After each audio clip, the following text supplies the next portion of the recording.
Menteri Keuangan Republik Indonesia Purbaya Yudisadewa angkat suara terkait pelemahan nilai tukar rupiah terhadap dolar Amerika Serikat yang mencapai Rp18.000 per dolar Amerika.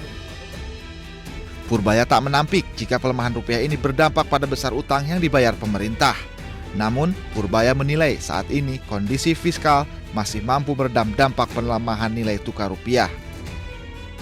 Basically, fundamental rupiah berada di bawah level yang sekarang, lebih kuat dari yang sekarang. Pak, kalau intervensi yang Bapak lakukan itu masih di gimana update-nya Pak? Masih nggak sih Pak sampai hari ini Pak? Intervensi yang Bapak bilang yang di SBN itu Pak? Di SBN Sudah akan masuk terus. Update-nya gimana Pak? Udah berapa sih Pak sampai hari ini? Iya. Dan dampaknya gimana Pak ke rupiah? Mungkin 8 triliun lebih yang di obligasi ya. Tapi kita yang boleh diomongin ya, nggak apa-apa biar Anda tahu saya intervensi sedikit. Terus ya 10 tahun kan relatif stabil atau cenderung turun. Jadi dampaknya ada ke surat utang kita. Purbaya juga mengungkapkan pemerintah telah mengucurkan anggaran sekitar 8 triliun rupiah di pasar obligasi untuk meredam penurunan nilai mata uang rupiah. Pemerintah juga menjaga imbal hasil surat utang pemerintah atau obligasi agar dapat meningkatkan daya tarik investor asing.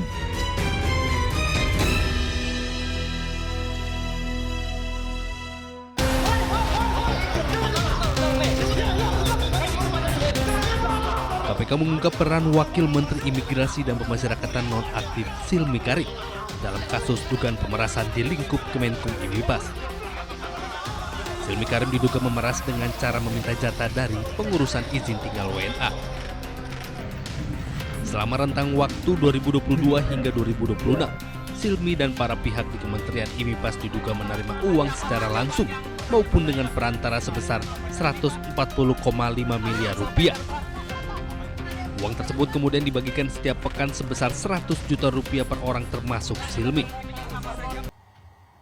Jadi selama periode 2022 sampai dengan 2026, para pihak di Direktorat Jenderal IMIPAS, ya, atau sebelumnya di Kementerian Hukum dan HAM, itu menerima uang secara langsung, ya, baik tunai maupun transfer, baik yang melalui layering atau perantara, sekurang-kurangnya nilainya nominalnya adalah 145,5 miliar.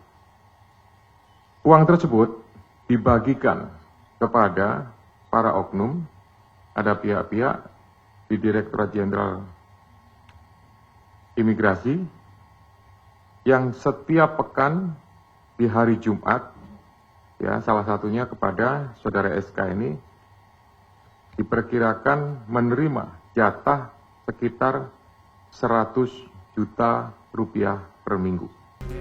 Rabu malam penyidik KPK menggeledah rumah wamen Imipas Silmi Karim di Jalan Brawijaya, Jakarta Selatan saat pintu garasi terbuka.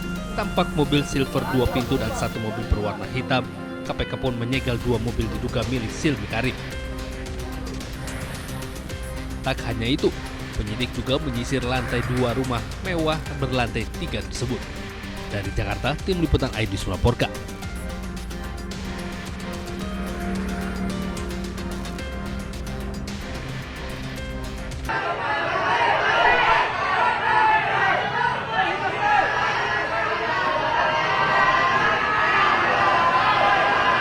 Kejaksaan Agung terus menyelidiki dugaan korupsi yang dilakukan ex-kepala BGN Dadan Hindayana CS. Direktur Penyidikan Jampitsus Kejagung mengatakan pihaknya saat ini terus mengumpulkan barang bukti dengan melakukan penggeledahan di sejumlah tempat. Sampai saat ini masih ada melakukan penggeledahan, masih berlanjut di beberapa tempat. Tepatnya di mana nanti kita umumkan, kita belum bisa kita sampaikan sekarang, tapi masih dalam proses pengumpulan bukti-bukti, ya, pengumpulan bukti-bukti dengan upaya paksa penggeledahan di beberapa tempat, masih berlangsung sampai sekarang. Sebelumnya Kejaksaan Agung menetapkan Dadan Hindayana bersama 2 wakilnya menjadi tersangka. Ketiganya diduga korupsi tata kelola program MBG di BGN dan kini telah ditahan.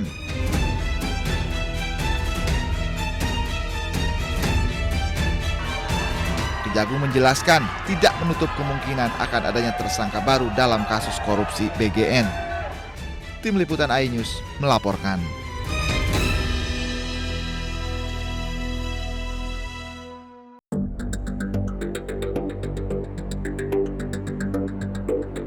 Iran mengancam akan hentikan negosiasi dengan Amerika Serikat jika Israel terus menyerang Lebanon. Bahkan, Ketua Parlemen sekaligus Kepala Negosiator Iran, Muhammad Bagher Ghalibaf, menyebut tidak hanya hentikan negosiasi, tapi juga akan ambil tindakan jika Israel terus lancarkan serangan ke Lebanon.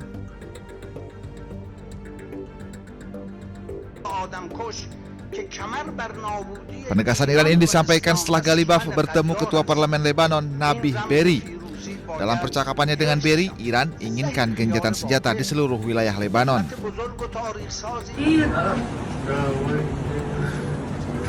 Namun pada Senin, PM Israel Benjamin Netanyahu perintahkan serangan terhadap target-target Hizbullah di pinggiran Beirut seperti Nabatiyeh dan Tire.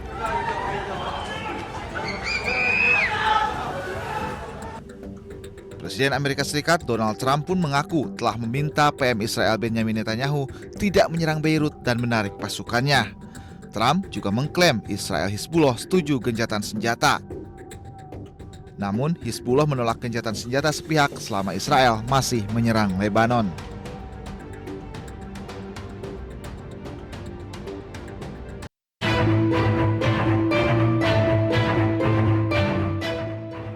Sebuah video menampilkan fasilitas militer bawah tanah Iran dengan ribuan drone di dalamnya. Menurut laporan, video ini adalah gudang senjata milik Iran yang kembali beroperasi. Dilaporkan Iran telah berhasil membuka kembali sekitar 55 dari 69 pintu masuk terowongan di 18 fasilitas rudal bawah tanah yang sebelumnya dihantam serangan Amerika Serikat dan Israel.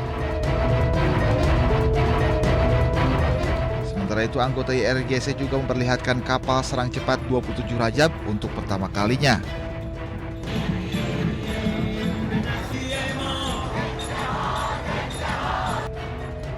Kapal terbaru Iran ini dipamerkan dalam peringatan 90 hari perang dengan AS dan Israel. Kapal ini digunakan armada nyambuk untuk operasi penyergapan dan penyerangan di perairan Iran termasuk Selat Hormuz. Dikutip dari stasiun televisi Iran, Press TV, kapal ini mampu menembakkan 2 rudal jelajah dengan jangkauan 700 km dan mampu beroperasi melalui gelombang tinggi 3 meter. Kapal serang cepat ini dirancang sebagai bagian dari armada taktis berkecepatan tinggi di Teluk Persia, mampu melaju di kecepatan 100 knot atau 185 km per jam, menjadikannya salah satu kapal perang tercepat di kelasnya.